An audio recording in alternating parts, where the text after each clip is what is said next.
2. Prática na vida cotidiana. Sua Santidade, o 14º Dalai Lama, diz que todos os seres se movem buscando a felicidade e tentando evitar o sofrimento. Ele lembra que as religiões preenchem sua função ao auxiliarem as pessoas nessa aspiração. Quando desejamos uma casa na praia, estamos buscando felicidade.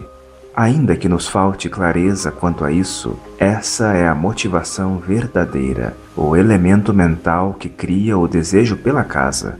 Na busca da felicidade, a casa de praia é uma boa opção? Não há dúvida de que passar o fim de semana na praia é ótimo, mas quando chega o domingo, a felicidade acaba. A casa da praia nos traz um tipo de felicidade que necessita de um certo esforço e trabalho para se concretizar, e o benefício é curto. Longo, só o engarrafamento da viagem de volta. No budismo, sentimos que trabalhos longos e felicidades curtas não são muito interessantes. Buscamos felicidade de longo alcance. Um exemplo é superar o orgulho internamente. A pessoa que o fizer imediatamente melhorará sua relação com a família e com os amigos. Todos ao redor serão beneficiados. Existem vários tipos de felicidade. Um emprego, por exemplo. Nesse caso, nossa felicidade implica a frustração de outros, aqueles que não conseguiram a vaga. Além do mais, tão logo começamos a trabalhar, surge a insatisfação. E então pensamos nos feriados ou no tempo que falta para a aposentadoria. O benefício de conseguir um bom emprego é muito diferente do que se alcança ao superar um dos 5 venenos: orgulho, inveja, obtusidade mental, carência e raiva. No instante em que superamos a carência, tornamo-nos ricos. Descobrimos uma fonte de satisfação permanente, e tudo o que brota dessa fonte e que podemos oferecer aos outros é motivo de alegria para nós. Quem dá alguma coisa nunca perde essa alegria. Quem recebe pode vir a esquecer. Motivação correta. A prática budista requer um cuidadoso foco na motivação. Realizar práticas formais, recitar mantras ou entrar num templo sem motivação correta envelhece aos poucos a tradição. A falha é nossa e não dos ensinamentos. Olhando as práticas sem o olhar correto, não há benefícios e ficamos progressivamente insensíveis às palavras de sabedoria. A motivação correta, trazer benefícios aos outros seres, tem o poder de transformar ações aparentemente comuns em prática espiritual.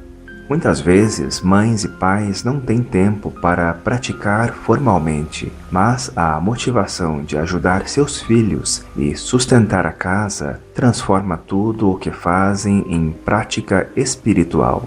O autocentrismo foi substituído pela natural amplitude do coração.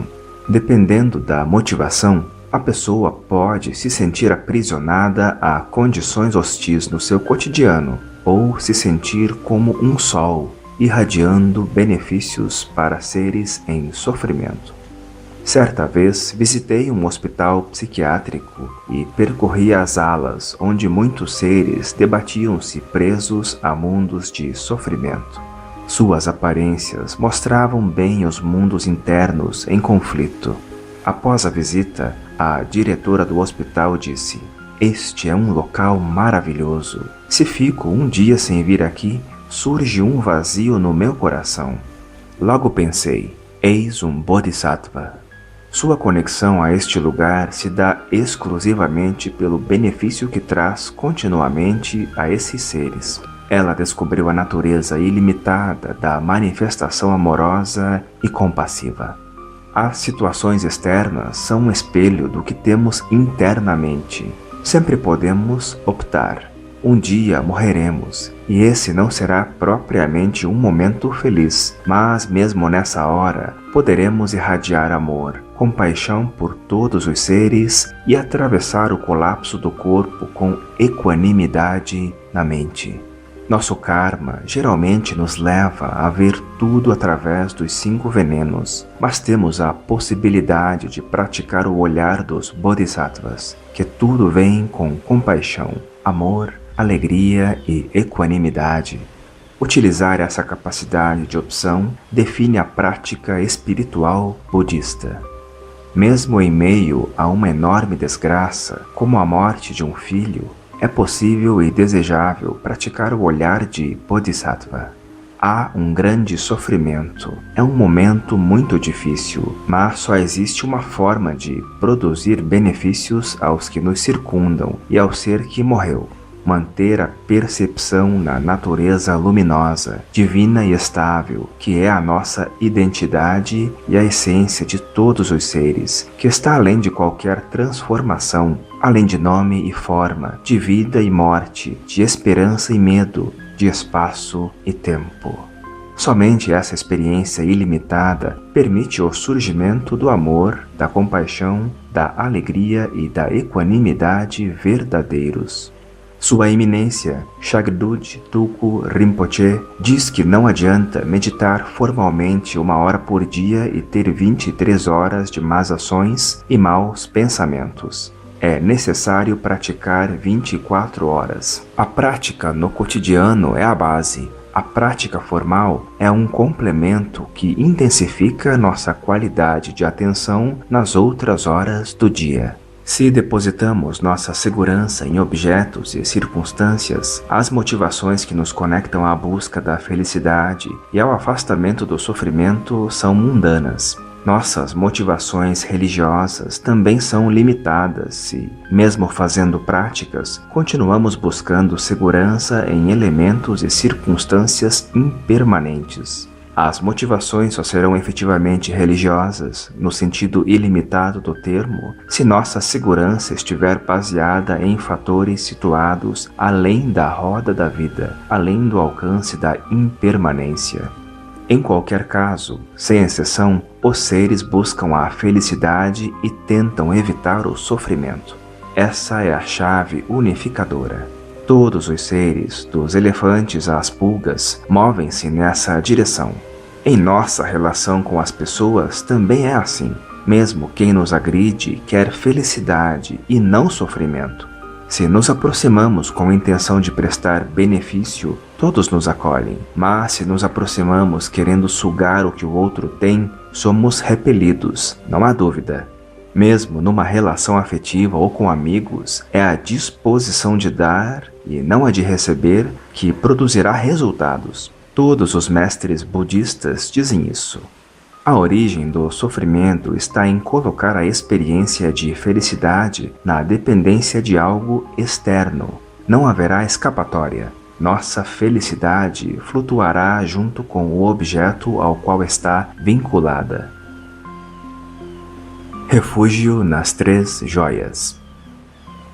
O budismo pode ser resumido pelas expressões Buda, Dharma e Sangha, os 3 refúgios ou as 3 joias. Cada um de nós é um Buda. Nossa natureza é perfeita. Nossa mente é um diamante, mas por operarmos a partir de certos referenciais, ela parece contaminada. É como se o diamante estivesse coberto de barro. Dharma são os ensinamentos do Buda, os métodos para remover o barro que recobre o diamante. Num sentido interno, Dharma é a compreensão que brota da mente iluminada. Quando repousamos na natureza liberta, além do espaço e tempo, podemos olhar as atividades da mente sem flutuar. Sangha é a comunidade daqueles que praticam. É onde praticamos a moralidade, que consiste em se mover sem causar malefícios, buscando o benefício dos outros. Com o tempo, reconheceremos todos os seres como parte da Sangha. Moralidade e meditação vêm juntas. Se a pessoa pratica 1 hora de meditação e 23 horas de iniquidades, não adianta.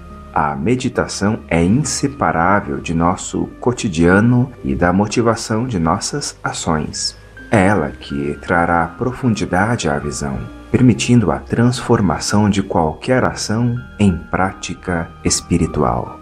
Usualmente, nos portamos como mendigos, colocando a felicidade como dependente de algo externo. No momento em que olhamos para fora em busca de felicidade, esquecemos que nossa natureza é uma joia que realiza todos os desejos e nos tornamos mendigos, dependentes de situações externas. É como se fôssemos muito ricos, mas não tivéssemos consciência de nossa riqueza. Quando adotamos uma atitude de mendigo, relacionamo-nos com os outros como quem espera ganhar uma esmola de vez em quando. Quando uma pessoa entra nessa situação, os horizontes da mente se fecham e ela não sabe mais como sair dessa armadilha. Ela esquece a experiência de liberdade de sua natureza luminosa básica. O budismo tem por função unicamente revelar essa natureza básica. A experiência de liberdade não é uma teoria, é algo completamente prático. É como um carro atolado, basta tirá-lo da lama para ele andar. O carro não está danificado, só preso. O ponto básico para a liberação é a motivação, pois é ela que comanda o aspecto sutil da energia da ação. A motivação mais sutil é tomar refúgio no Buda, no Dharma e na Sangha para benefício de todos os seres. Felicidade permanente. Já vimos que a motivação básica de todos os seres é buscar felicidade e se afastar do sofrimento. Há então uma harmonia. Todos buscam a mesma coisa, mas há diferenças. Existem a felicidade permanente e as felicidades passageiras. Dentre as passageiras, podemos ter felicidades curtas com longos pagamentos por elas, ou felicidades de média duração e longo sofrimento. Podemos ter felicidades mais ou menos intensas. A felicidade de um casamento termina com o fim do matrimônio, por exemplo. Também podemos ter felicidade à custa de outros seres, como no caso de um churrasco. Mas há um tipo de felicidade que, quando obtida, traz benefícios para a pessoa que a alcançou e para todos os demais instantaneamente. Mais que isso, essa felicidade é permanente, não tem fim. Um exemplo é libertar-se do orgulho. Isso é bom para a pessoa que se liberta e para todos à sua volta, permanentemente. Ou então libertar-se da raiva é uma grande felicidade. A pessoa pode olhar com carinho para os outros, vê-los como pais, como irmãos. Trata-se de uma liberação. É algo que não termina. As qualidades que brotam da liberação não são passíveis de perda. Essa é a felicidade de liberar as 6 emoções perturbadoras: orgulho, inveja, desejo, apego, obtusidade mental, carência e raiva, medo.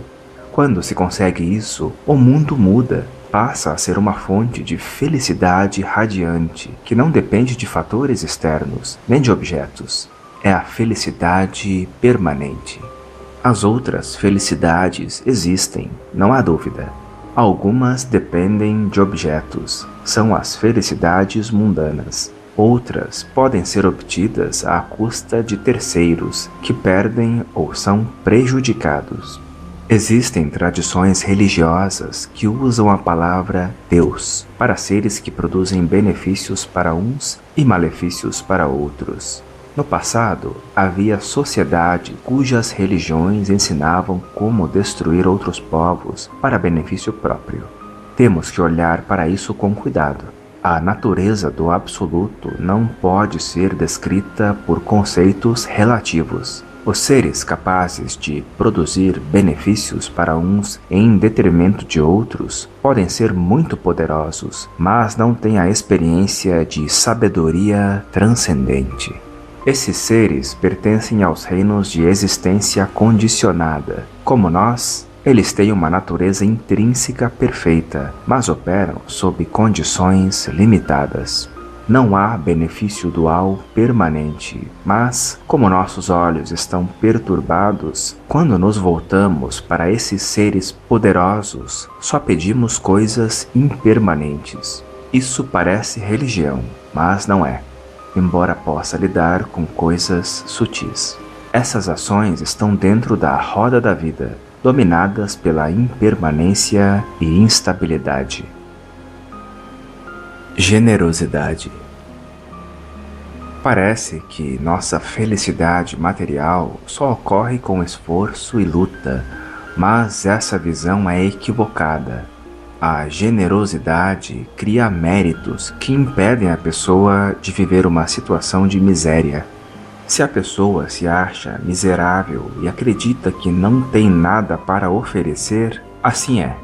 A situação melhora imediatamente quando ela oferece algo, nem que seja um sorriso, um olhar de carinho. No entanto, se a atitude mental é de avidez, há um poço sem fundo. A pessoa sempre se sentirá miserável. Com esse sentimento de carência, ela só vê o que falta. A avidez independe do quanto temos. É uma atitude mental. Quem vive na pobreza, mas é generoso, não se sente pobre. Sempre tem algo a oferecer. Um dos remédios do Buda para a transformação da experiência dos seres é a tigela que segura na mão esquerda. Ele e os monges ofereciam-na para os ricos e pobres, dando a eles a oportunidade de gerarem méritos. Mérito traz resultados imediatos. Alimentar um cachorro traz satisfação imediata. Sustentar a sanga produz grande mérito e felicidade. Uma mente miserável não oferece nada. Ela pensa que, se der algo, aquilo fará falta mais adiante. Estamos em meio a seres que buscam a felicidade sugando os outros. A maneira de lidar com eles é desejar que se liberem dessa condição de miséria. Se usarmos apenas noções de justiça e injustiça, será impossível. Esses seres miseráveis não podem ser acusados ou condenados por se manifestarem dessa forma. Além das circunstâncias externas, há uma atitude interna a ser transmutada. Nesse caso, o meio mais poderoso é proporcionar condições para que pratiquem a generosidade, livrando-se da experiência de dependência, incapacidade e miséria. Estados mentais transitórios. As felicidades mundanas, que são finitas, podem ter curta, média ou longa duração, mas existe um aspecto comum. A felicidade mundana traz consigo uma infelicidade potencial. Por exemplo, a pessoa bebe e depois fica de ressaca. Ter um filho é uma maravilha, mas ele também é impermanente. Se morre, é uma tragédia. A pessoa se alegra porque comprou um carro, depois se preocupa com que não seja arranhado, roubado, etc. São alegrias na dependência de outros fatores, sujeitas, portanto, à impermanência. Há situações nas quais entramos e depois, por pior que seja, das quais não conseguimos sair. Primeiro rezamos para conseguir, depois para nos livrar. Existe uma grande alteração de qualidade em nossa vida quando percebemos que, independentemente da situação objetiva externa, podemos dirigir nossos estados mentais na direção que desejarmos. Focando a mente num estado mental específico, a infelicidade cessa e a felicidade surge. Podemos ouvir música ou acender incenso, por exemplo. Ainda que haja aí uma certa liberdade, não é completa, pois tão logo a música e o incenso terminam, o estado de felicidade perde seu substrato.